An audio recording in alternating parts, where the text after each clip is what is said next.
hot. It's 12 o'clock. People, are you ready?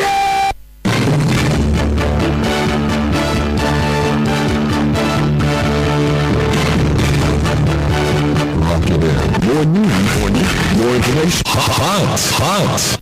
It's 12 o'clock. People, are you ready?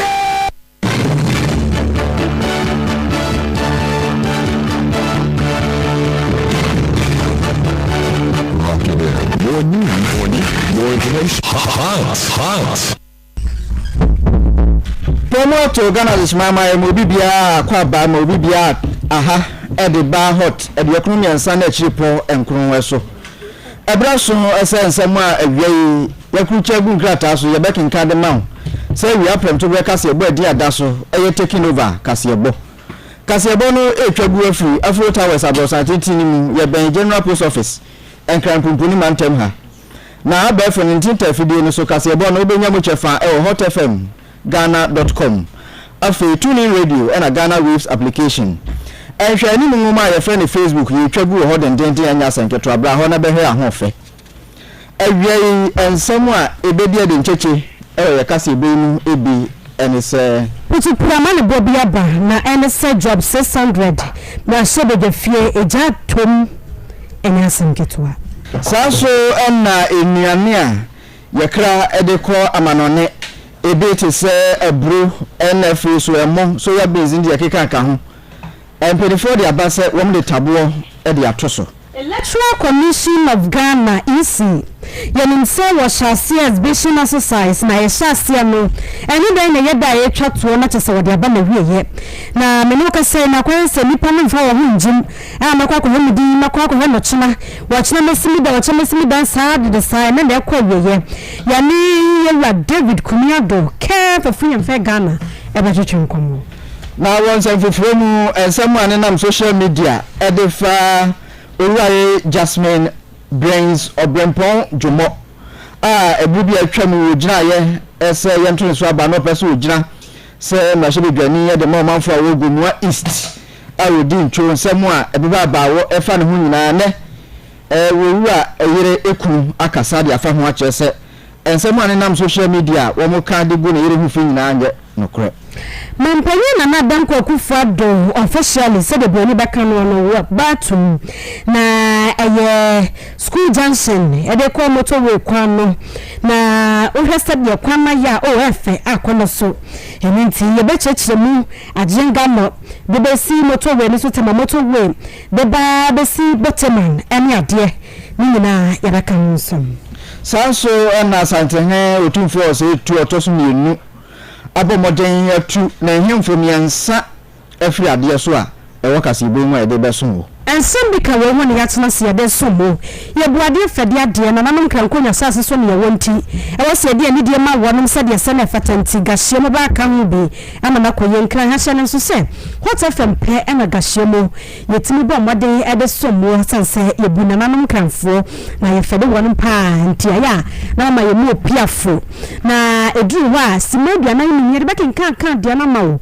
na edunu mu aka no ye de kan gahye mo no ede aka wo de yesem for Philip for Mauli tete na chese wonu na asensem nyina ndia soma yense pesemaka for yen farmers no bebia wo bia ama fe abo Pyongyang International wase fide na chi a wo chinchim ede emayen yesi nye dantan de ska ko ba no dia na ye ka chiro se yen so kane amfan shampase ye so kane de sha kane dua so ma ne hyema ni penyina ehunu bi enti bra na ne yemetu kese odaton de no fa bra ebe hu dawuro wese pa dia ma sanse ye bebe hu dawuro no ya wodare won senchi adwuma num ya kan so mankofo ba be patronize eninzi yan sha no so pa akenkan fo ni ya fa na bulu yima se wa bo charge ma ya bre meni obedeshia kwabna radio the station that rocks the city all day.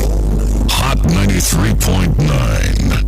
Eja saya dia na se eja to bibi mu a aya to wenche mabofo to say ojodumfo wonum ena ye ntempentem duru wo edumoja no na putupurama no ba aba eni wo kiremu se Ghana de edi ensesi ya boka saye dia Parliament House ye wo job 600 e wo mashibe de fair Parliament House wo sabri ya meno kasa no pa ya wo si wo ja to mu a enya asam ketwa kra na yesi obi nka se oja enhye na se pudu enhye na se hyenso a yebedi na dwo ya aba ene se eja ne to mu no ehase free store room ho ana ni ha ni na mua de ko ya odum jadwuma ko ne bedri ho no na mia ye bebre wo ho a eja no abawura ho wotire mu a wo ye hwehwemu e de afa de ye ya eja no etimbato ho a na etimi asai eniema esa na wotire mu se wusie kumo se ahyase ewo office ne ba kumo na wonum free odum jadwuma ko no yese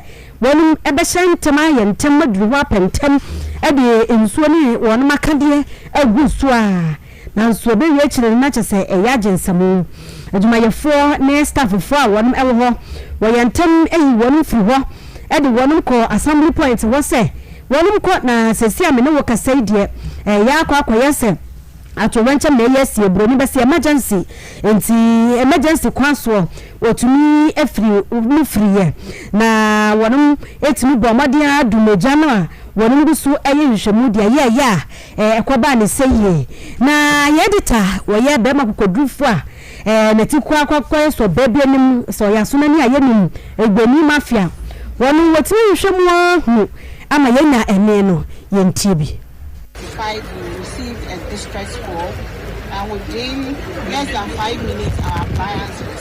What we are saying now is fire that has affected one of the rooms. It is like a storeroom because we have some storage items there. So our aim now is to get the fire confined. After the fire is confined, then we know how to extinguish it. The most important thing for us now is to confine the fire so that the fire does not travel to other unaffected rooms. If we would know what actually caused the fire, then it will be after our firefighting. But at the moment, the situation is very calm. So everybody should keep the heart at rest. It's very controlled now. So it is safe for staff to work? No, it is not safe now because we have to extinguish the fire totally. So after extinguishing of the fire, that is when we can come out with all other. Abusuafo nti mene woka saidie odum jadwuma ko na bwadwumaden wonum etimi edi ejane so enkonem ewo job 600 na ACFO1 Roberta Agri wona ye Greater Accra Regional Fire Kenka kasedi ama wo na mene woka sai no Electoral Commission of Ghana was say nedai exhibition exercise a was hase no ene den wode eba na wieye na se wohwemu a ehase na wotwetwam wo no na ebema nipa kwanse obako wa udi wa abatwa krata ni mwanya fishadu watwe owa abatwa card bi meche voter ID card bi wetumi akwana akohwe se udi wo mutu aba wo hifa na afeso krodru ho wetima su kromotini hwita no wakwa akoto wa aba na kama na etumi aboa na wonum hyase no kwakwa yese nipa nkohwe nipa na kwakwa he wo kyena mesimi dan ya de kyena mesimi dan na kwanne no kwachena wonum de saa ana na dan aye last day yi na sewuhwemu a nanka care for free and fair Ghana care Ghana wonum kyeremu wose de yisi aye ne de ne kwanso no menti ye pese ebisa se so wonum fa dan bi nkan wa na sen na sewuhwemu a December bo so na to so na Ghana ye kwato abayi na exhibition exercise na yisi de sha so no ukohwe udin a ube hobe bia batu wa aba no wudi no sadia wotwero no bre ne bekasa spelling no ni enu no anase wo yibi film omission bi ba mu anase say na wudi na wose yehye no ne ade afa nsuso woni pa bi afirimu a waba modin akọ na wo de ahu evidence akọkyere ama wo dem say woni pa no afirimu nti no wose wonum eyini din fra batu akrata no na ma batu akrata no emu da mu fine na fe de to aba entiase abamu sese amene okasai eneden wode baweye na ahwe ba ko a wo ya ase he ya mama no betena ho ada fitida wonum hyase se wonum ye exhibition exercise no kroni na menu so ko hese de post no wo yi mi chede ato nanim na woda che se djuma no ebi ho they are not coming ye kwa man so you are David Kumi Ado we executive director Care Ghana Olado ma he bana na ho ti sai wada roma Me nyame adom be dire something here. Yesu ya mu ye paaja we de ni nkomo ye o wadawro ma de ya tie nie de ye ni nie de wonso nim no na ma ye ne ye tie fu ate na yesu ya bibi afiri mu kakra exhibition exercise shase na wotwe mu edidi mu anan ye da etwato exercise overview uni sen You me da say me chia me tie fu na. Well, the exercise, also, minimum aqua check you on the dean. The also ain't to me uncle. After the reason I'm to me uncle. I think say only the Kasa, the reason is not very. Na it didn't matter to say, first of all, when we say Ghanaians, there are some things we don't take serious, especially when it comes to exhibition. Yes, I mean, show me doing. I try about twice Canada and to beginning of there's no need for me to go and check my name. The beginning of feel sorry there because of the short code in electoral commission their manner. And then they can sit in their comfort zone and then check whether their names are maybe are almost not only doing what they done. And this is procrastination. Oh, meko. Only to me uncle. So one coin that they are not just anyone the which now call checking the being cry or exhibition exercise name. And so these are some of the things where what we saw and then low turnout. One of the things using MSA, the electoral commission they will also encore from year. They will encore from year. It might be a very, very important. And think of the before the electoral commission poster or why a director will be able exhibition exercise also now which you have follow media houses over 100 media houses or Ghana Hammond. When say it is some few places now electoral commission area adverts or many other media houses in now advert maybe anyway it is a many hotel that's a hotel from in now advert media which means men check that started and that it did baby and I won't get on and go from the beginning to because of one baby and to me the bounce on not exercise no there could not oh only that wouldn't be you won't say you no caught no one to me on conquer check I'm not a hard game.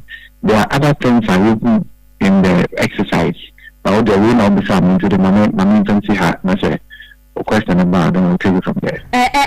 Question the answer do no enti said the work procrastination obi na kind say waste of time brofo de nanso ye bi so and ne do na anko one ma film so abusuafo ne do na anko yi won de film. Do you think say is in consider say what they adami bi ebeka one extension of the date? Well, I have been thinking about this particular thing, so it's a good question. And missing Kopan Kunchi and we extended time. Now we are looking at an extension of the time because of the electoral commissioner workers need the area, electoral officers need the area.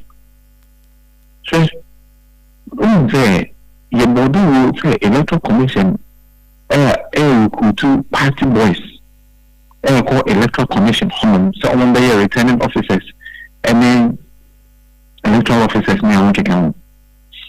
These guys are electoral commission party boys electoral commission are appointed on say how for my come somebody to they are helping an illegal electoral practice at SSA electoral commission sorry worker.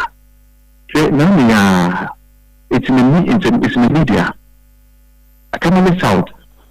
They are incorporated to 2 cards without their knowledge. They are transformed to Portugal. Without the presence and the knowledge of the people, why need this Ejumano electoral commission? Why need this Ejumano? There's another incident. So it's in Kosovo 691. They are transformed to baby a baby constantly register. So who is doing this? The electoral commission as I say or because when we have a more public confidence in the electoral process and the electoral commission itself. And this is happening in our belief. It is because of the infiltration of political actors, what we call party boys, into the electoral system. And as electoral office, electoral commission, you may be already know. And maybe something more with Naeba. And they say if there is an extension now, that we will call for an extension for these people who has been free that transfer what could be in the electoral commission, but returning them now back to their original place. Because this is not the only. I am sure, say there are many other places that some member will course without the knowledge of the people. Yeah, and yeah, that that's one. I was ready to become now or intensify education in Meboa. That's right. You are David Kumiado, but that's the what's a family. It was a from out your Chuchunko Mobia, and so that's the Bema. It's not the massive way. So for care for free and fair elections, care Ghana. David Kumiado, among some about was someone. Aya, Ojinamu, Demo Depa. Hot FM 93.9. Onim say easy way na okano. Men no mesusu say enye nipa ndodo na na nkohwe if say bibi na so use electronic app. It's me bow phone. It's say mimi kra me ti ha me de eno na check e. Check but na yen show. Star 711 star 5711 star 51 hash. Okay. Eno no say no. O de ya na information na drama say welcome to the mobile voter registrar exhibition exercise. Enter your 10 digits. Sir, voters ID number. Now we share hope. The information ni nyina beba de okwohwe no eno ana de besan aba enti me gidi se no so ka ho ena no so na nchan no we say parties ni bi nso so aye code ni bi a wo so de ama omo members a omo e de hwe me MPP for the bi aba omo kire se wo de ama omo members se wo mo fan hwe no omo de no so eye omo kra de ndi omo say free. So where is the free? Is the any better 50 pesos. Sa o share we are na fi o mati 50 pesos. So o hwe scan phone so a. Na eno na nyi. Ha na eno MPP for so de bia ba o mo kire se o mo de ndi free. Ba o miansa sha se. Na o be da hu se nipa ya wo check na yi o ye MPP ni ana o ye ndi. Se we no mo so de o mo de aba o mo kire se bia nso timi hwe ni free. Boy no so na ye. Eno ye star 920 star 550 hash star 920 star 550 hash eno dey free o boy ya no bisa o region baby a wo so we Greater Accra be for Greater Accra and so say welcome to voter register checker. Select your region.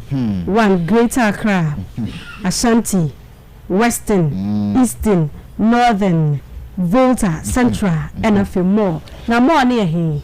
Say no say over specify. Okay. Nti over chere baby potting ya. Nti for instance my member. To say be a oti. No o de ahye ho ha. Nti wo Greater Accra over for Greater Accra. Na me ba eno na e wo say wo data na. E say we no de obebisa ne o ID number no e 10. Nti obisa 10 digits. Obisa na ultimi boshe ho nko ade a information e fa ho nyina na me bo Greater Accra no the omodi abani say user ID is empty.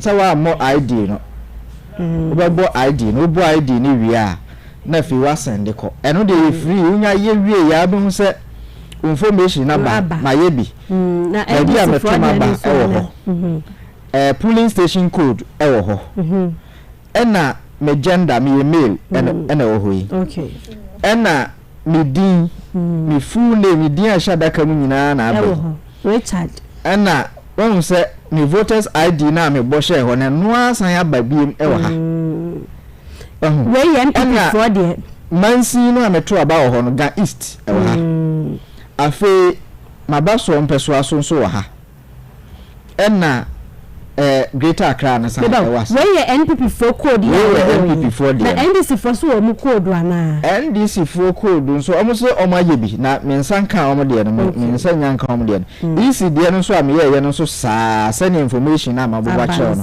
sa pepepe na omo so de no say omo de no omo che say 50%. Nti me gidi say no so be ka ho bi na ama asa dodo na ntimi enkohwe omudin no say abefo kwan wo ho a no one simple and short. Abusua ya to akase ebo no so akoya ni mu nsem fufurom.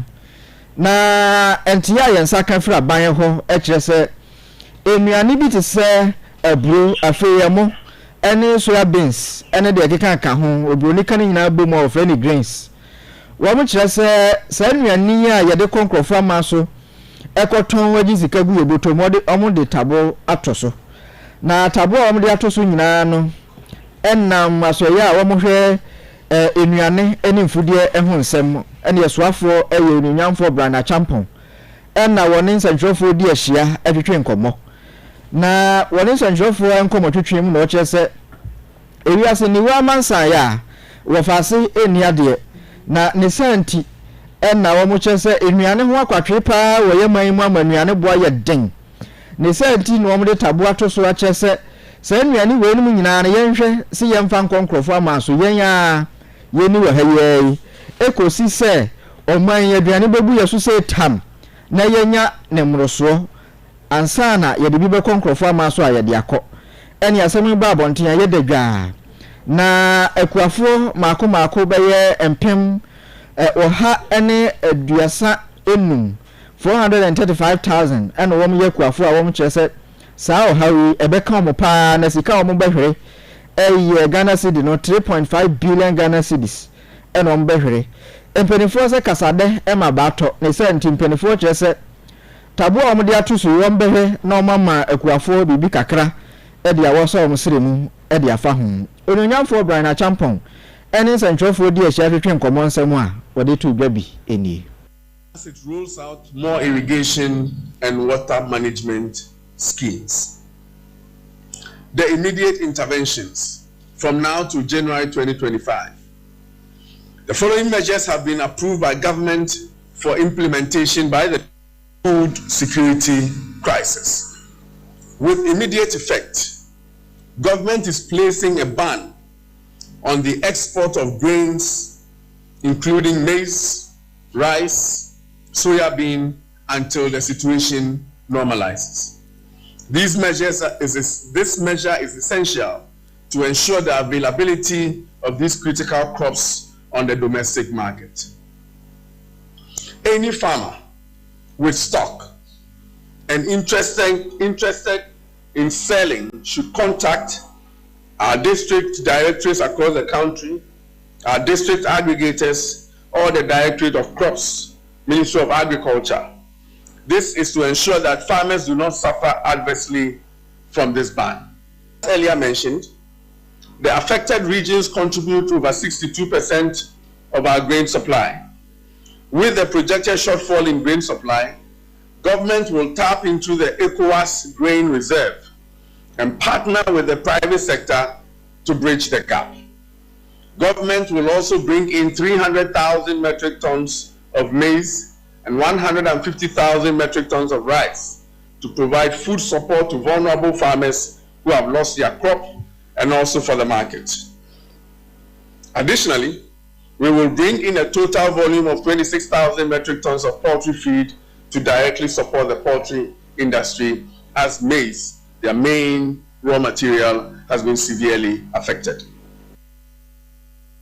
93.9 abusuafo ya to akase ne so akọ yenem akwani akwantempon ejina na naso agana fo emeje sanse eboama akwani abadie ekwane kwanso ne kwanso na sabre ya bede wo kasa die na adanko akufo adodo premai watima jina mu officially wa inaugurate a newly constructed school junction edi kwasi motorway kwano na wochiremu se ye betimi aboama road connectivity etimi akoni ye na fe traffic etimi chia chepe so no eno so etimi ahihia mu kakra e de amagano fo na wohwe school junction bi besi ajerega no kwano a tamamoto we no so a mokra nie eno bemu samwa eboa ma kwanya baye koye pa de besi East Legon eye salboche eka hu bi ubese salboche school junction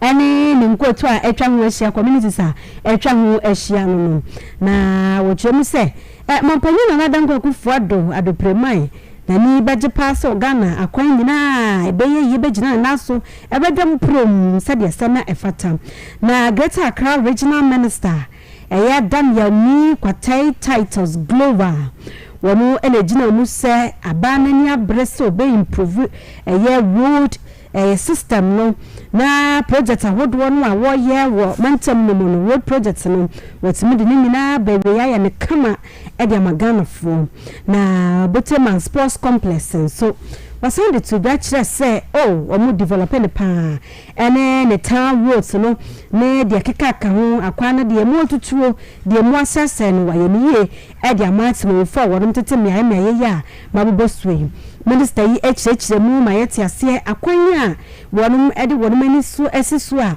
wonum hwe ede aboa.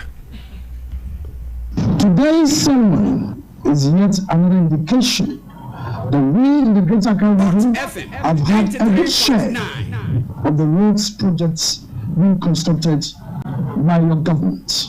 Your Excellency, we all agree with me that the construction of the Boteman Sports Complex and two roads has placed Boteman as one of the preferred areas for residential settlement in the region. And understanding that the 5.8 kilometer road project is expected to improve the road connectivity and access to Boteman Sports Complex, a state-of-the-art sports facilities, which were used for the just ended 13th All-African Games.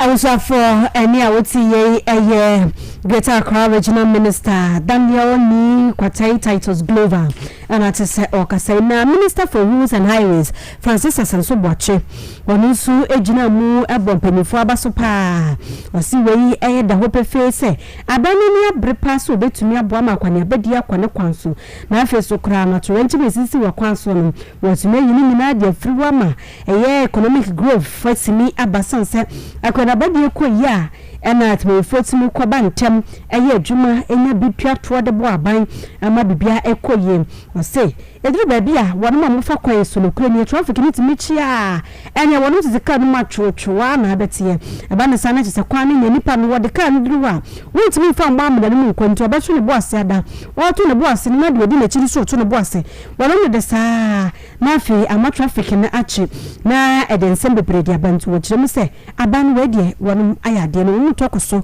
ayade bechensi Road projects.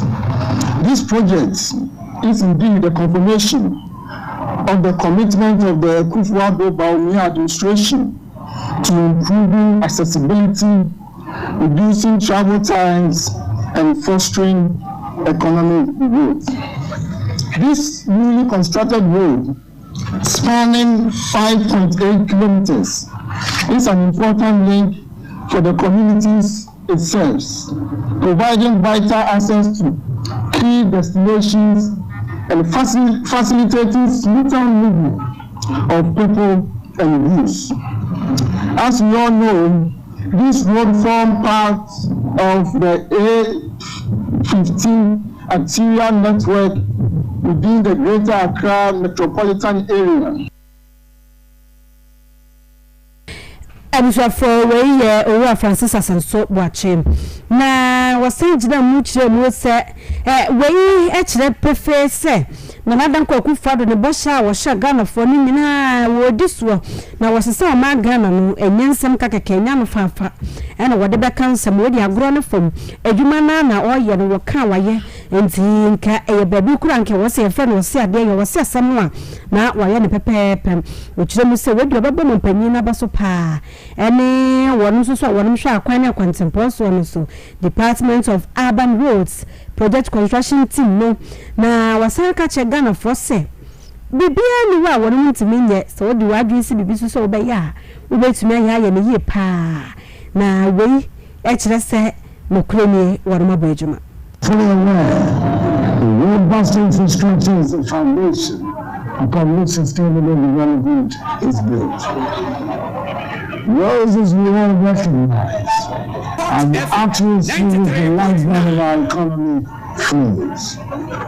Today, as we unveil this essential word, we are reminded that our words were not mere rhetoric, but a call to action, an action that is materialized before us.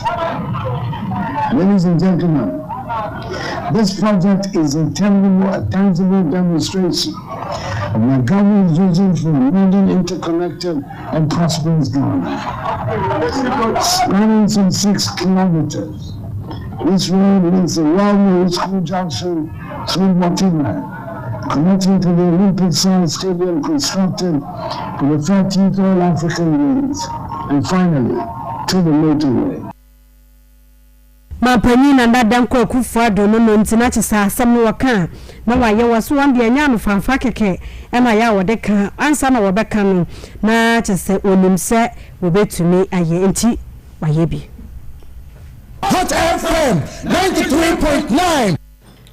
Abusu ya kwa nim we taking over Kasebo eso na Owurare Jasmine Brains Obrempon Jomo afia eye afempimienu ene aduonumiansa ewrai bo modin ye ginaye ewo NDC amayoko ne din mu ebra wo mudi afisem na wo mato aba ede eyi wo mrahye bedwafie onipa obegina ede ama omanfo a wo gomua east na bato ne ko na wieye na Owurare edi mu ncho ebra Desmond de Graf Peto edi mu enkonim na enuachi ena NDC amayoko no adwen hu din hu se Owurare Jasmine obodwuma papa na dwuma wobonti ombobo modern de na hye bi ene ampani ampani nuane ampa womo edene hye deputy protocol director eno ewo efifi mantemu na eno so ena nchen no womo chese womo emani dibra no eye finance committee woye member ewo Ghana mfifi mantemu na asemi ba bonten ne ebeye dadwa wakwakoye oba na regional chairman so akwaye be manti omanfo ebo ho dawre si hu mpentenkwa etutu egu social media so se Owurare Jasmine Brain Obrempon Jomo enen onu ankasa regional chairman twempra nyempra ketwa ene ekotogwesi ani na eno ene nam so ama Mr. Nana Opoku Obrempon Jomo wonu eye Ewa Jasmine Brain Obrempon Jomo nikunu ankasa ne twotwomocho wodi ababonte a chese ensem anenam social media so egu ne yiri hu fi ema ebi mukro eka se wo mo agya aware no wo chese ni nyina no kro bi anim wo mu gosote ne senti onenam social media na akote se Owura Nana Opoku Obrempon Jomo ene ne yire Owurare Jasmine Brains Obrempon Jomo a wosum amayoko NDC agya aware a wo chese no kro bi anim yemo emfantumu Emma bebre akoso concerning NDC campaign and everything, but and then we say the person Ghana for say me amity hey you support me 100% and I'm support to party also 100%. Yeah, said the dream of the party. FM 93.9. That is the reason why we are here today. But however, man for me so your margin so me to through here ni e wo yadwuma pa yema NDC saying na say nyama bi ko around on the social media people talking about say me yire ye wo court me dabo so me yire wo problem so many things and ne papa continue the country man for say enya no kre me yire ni asem bia any problem bia but me believe say me dwuma pa wo ye no ogbomwa isi hase ono na bi munti asenti a o ma decide say o message the wife di and also o mo be destroy the family.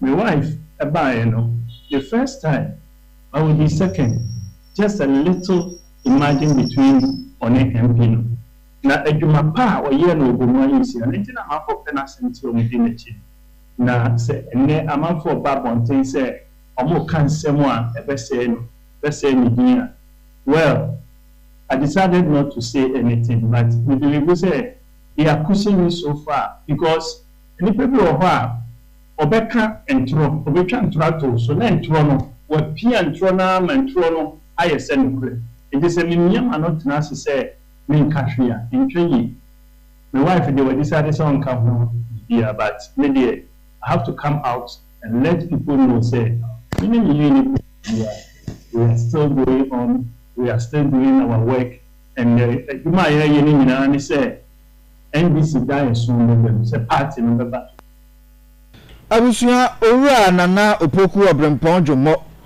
na wode nsɛm etu bia ɛfa nsɛm a ɛfa one na yire ho na wode nsɛm etu aso akyerɛ sɛ nipa wɔmpɛ wasɛm no osua wokasa obɛbɔ ne hwene osua wasa so a obɛkyia ne pa na wode ne nsɛm eba wiye na ɔkyerɛ sɛ ɛbra na yire egyina sɛ yɛnto no so aba na onye enyina sɛ mrahye bedwani ɛwɔ Gomua East no wɔkyerɛ sɛ wɔne no a na ɛkɔ aprobo ɛne otu ne watie meduru baabi kraa no na wɔmanfo bebree na adwen sɛ wɔyɛ na yire bodyguard na yire ani nkonim ama no ɛnam so ama ndi sɛ mayeko na hu dibra na yire ɛwɔ party nim ɛmma ama no dibra kɛse nyinaa yɛ adwumaden a na yire ɛyɛ ɛde som party no ɛno nso wɔde to bia sɛ beginning of the election I was in Ghana na me ne yire ne ko up and down uti no the yire driver yes na me na from wife I was protecting her and pushing her through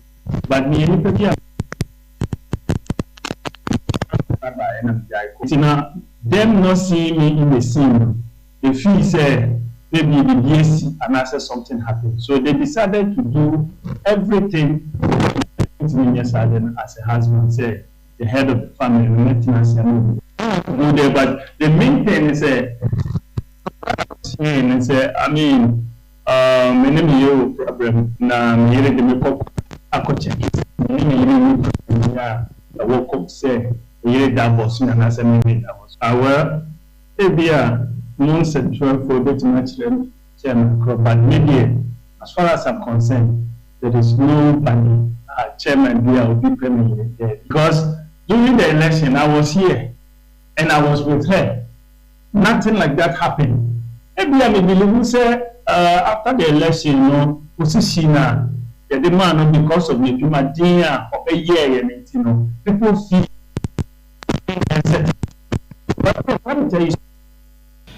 abusua owura Jasmine Brains Obrempon Dwomo nei wojina say deputy protocol director ewo mfimfin mantemu e de ama NDC ama yokuro no nikunu owura nana opoku Obrempon Dwomo ene de nsem yi etudwa Hot FM 93.9 Abuzafo yetasa kwa yanim wadentansa nyantam obi ekomu Gomua akoti na so hwese de esi kwa mu anata asem ne mu odupa ya fra wo panyi bi Isa Kwame Donko obatan owo abraze abusua akoti safo ninsin na ni nyina ne se worum kyerem se safo ninsin ye wa fransa sibi aba no safo hene se wo hene o safo me yo hene pa me wan beto asase a emi asase na wato na wo so sentua ka foforo worum de sa Isa Kwame Donko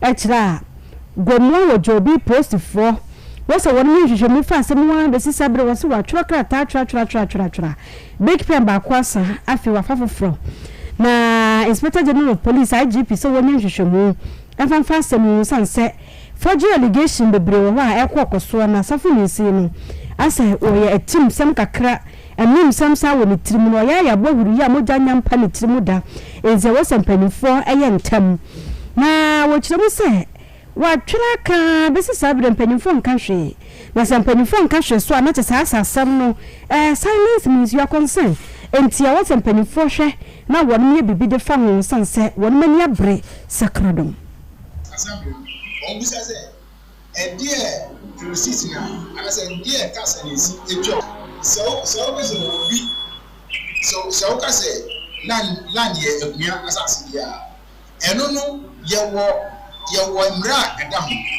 ba we so ye ebusua asase no eno no eton a e wo hye edam enna ye wo de no so ye ebua ekere so ye wo eno so hye edam ba sisi a we obrepon enhu anka say I didn't get family land because also na ye yesi to can say a family land the ban send the obu asem na o say e su land we ena na memu a meka sa odi sa wuluwe e ba na sa wuluwe e ba yen so ye wuluwe e ba no acha akara be na meka ho asem bisa say emra obekon obu asem o say obesity eye three committee I am for 3 years obara aguti abetra asem no so na o mahwe na insase a eye indenture na o ka se bibia e fa dem na ife hye o mo betra so na o ma review na o mo how a ye besi ahye ade na fa be besi ne asem no wo no be 2 months 4 months me mu say sa committee no a o ka e o ma ba aguti enu ntina me kwa bontin na mama amansa ati say mu hwe sanso asre ye Ghana police especially IGP sanso bi say ye ka police a omo na mo ye speakers a say afan ya asama omo bam no mo tie de na sie ntina asama no abasa sanso my petitions akuma IGP e probably over better 4 years e concerning forgery the way I felt the feelings at school or so on.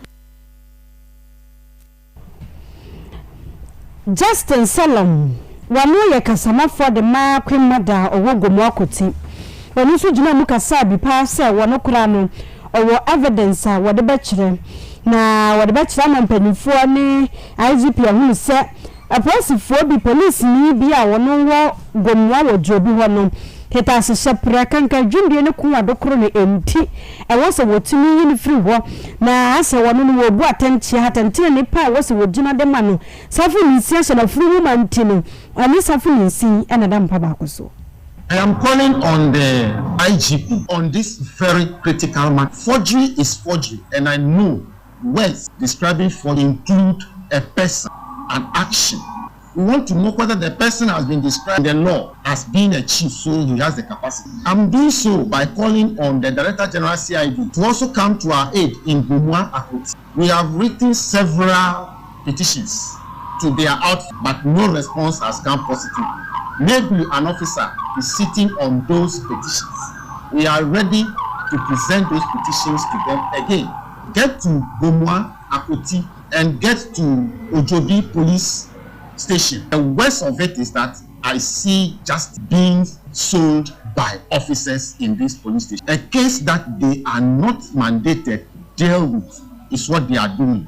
Now they have taken chieftaincy matters, land matters as their main time. They are accusing, persecuting anybody they found to be a member of Abrati family. There are evidence to show.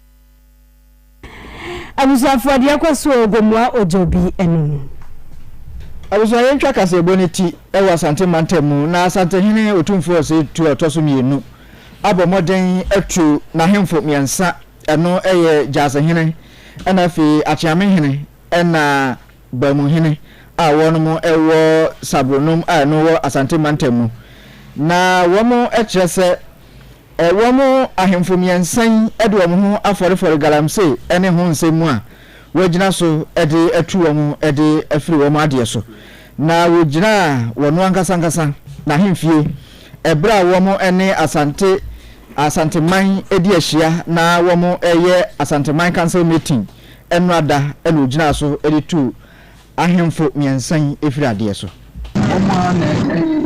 Ele crônica de amor de coisa vídeo até já sei já vídeo até que vídeo até ne croma eu faço não é croma só tem mais na ele não o não o nível na só na vez They say na pe dey onu mabo. Yeah. Anya nna ne ya beka ache mi o. Anya nna mi hu ya ache. Samu ya ache. Ba chronicle mu be maybe. Na me ka say yan ko be die ti on famem.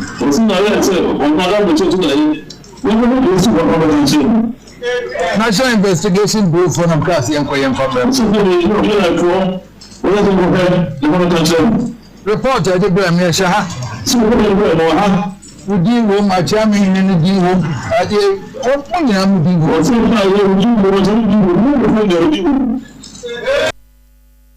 Yeah, and I tea a Santini or 2 4 say to a Tosumi and Ijina Mansha Ahimfi, a 2 and Nananum Miansa if you are dear so.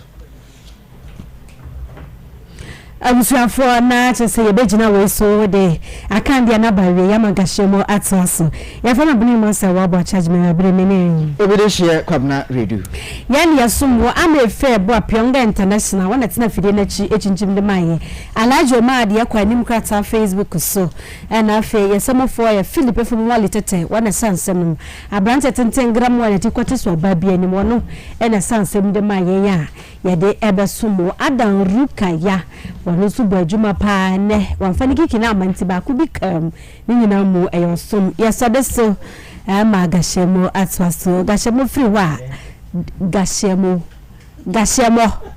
di free wa DJ Kazito de nyumpa beto gashemo. Put the power. The #1 station in the capital. Hot 93.9. Lock it in. More news, more information. Hot. The #1 hot presenter in the nation. 93.9. Your hot radio station. Let us keep on talking. Keep on rocking. Hot 93.9. Hot. Lock it in. 93.9. You've never heard radio like this.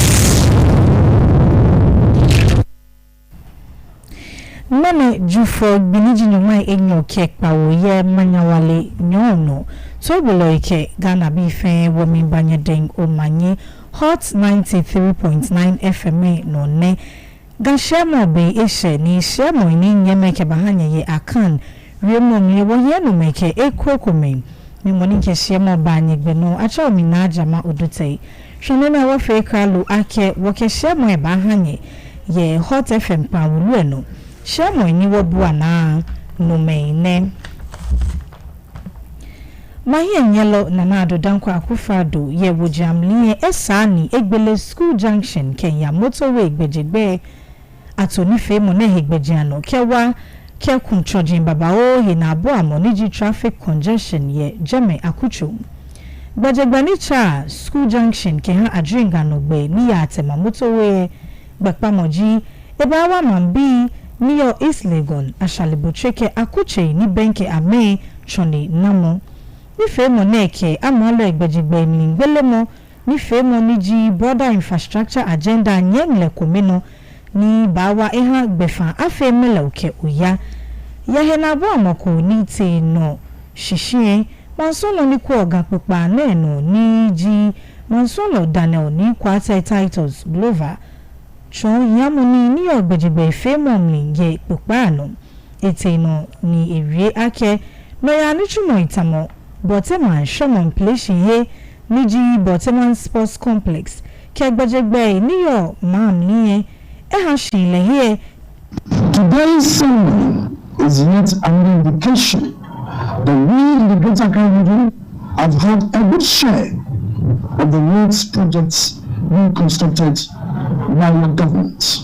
Your Excellency, we all agree with you that the construction of the Boteman Sports Complex and 2 roads has placed Boteman as one of the preferred areas for residential settlement in the region. And understanding that the 5.8 kilometer road project is expected to improve for the just ended 13th of African Games. Kewon chashemo no mahi nyelo akufado susu gbejigbe he ake no mima ake ha amalo eshiwoi ni chaki oriemo ikefio efemo mahi nyelo shi mansomo ni chumo he ni kwa gbejigbe ano niji Ministry of Roads and Highways Department of Urban Roads ke gbejigbe feloi akonno ye amemodan ni amebo hewo ebo mambi akoko ni amena none ake nokome ni fata amenichumo babao ahi ye emano yeli eshishi. Fully aware, the robust infrastructure is the foundation upon which sustainable development is built. And so we are reminded that our words are not mere rhetoric, but a call to action. And action is materialized before us. Ladies and gentlemen, this project is a tangible demonstration of my government's vision for a modern, interconnected, and prosperous Ghana. Spanning some 6 kilometers, this road links the Railway School Junction through Waterland, connecting to the Olympic-sized stadium constructed for the 13th All-African Games, and finally, to the motorway. Amole keba fujano amono ake nome afoni ni ashautamo abele omoke nkati ni blofochole ake grains ano energy na jemo ke handi bi igbimo ni ewo eheno ya okwayeli ni ye pupai panyo ni Mansolo ni kwa ni nke okwayeli no niji Minister for Foods and Agriculture Brian Champon echomling ake bejano to ne bawa kebua ni anaye mami obula Champon wie ene ya da future loy ahina bo amakoshishi ike oyake mlano amalo ekenume mi foni ni ashautamo abele omoke nkati enu kashi abana no ni ya no na Rimo nenye okwafoi akpe ohai edwe kenyoma eteke enumoniji 435,000 farmers ni ebonyomo ni show 3.5 billion Ghana cedis ni amekewo okwayeli mning jagbimo ni se echehewo mansolo san ekewa magbejano to shwejano ke ha okwafoi ni nibi ahi ekpatan Ewamenga ni ameke local agricultural offices ena shramo biane. As it rolls out more irrigation and water management schemes, the immediate interventions from now to January 2025. The following measures have been approved by government for implementation by the food security crisis. With immediate effect, government is placing a ban on the export of grains, including maize, rice, soya bean, until the situation normalizes. This measure is essential to ensure the availability of these critical crops on the domestic market. Any farmer with stock and interested in selling should contact our district directorates across the country, our district aggregators, or the Directorate of Crops, Ministry of Agriculture. This is to ensure that farmers do not suffer adversely from this ban. As earlier mentioned, the affected regions contribute over 62% of our grain supply. With the projected shortfall in grain supply, government will tap into the ECOWAS grain reserve and partner with the private sector to bridge the gap. Government will also bring in 300,000 metric tons of maize and 150,000 metric tons of rice to provide food support to vulnerable farmers who have lost their crop and also for the market. Additionally, we will bring in a total volume of 26,000 metric tons of poultry feed to directly support the poultry industry, as maize, their main raw material, has been severely affected. Lako eje yemlawo pe yeshan heko ni awule ake job 600 laje shishimene lobimni la na echo ke afite ni bi ato hechu ni ji store room emia ke ba sibia ne ale no poten ni ha la boncho mu ne shinya mi bote mo mi ya no ke na no poten ni je la chu we shishi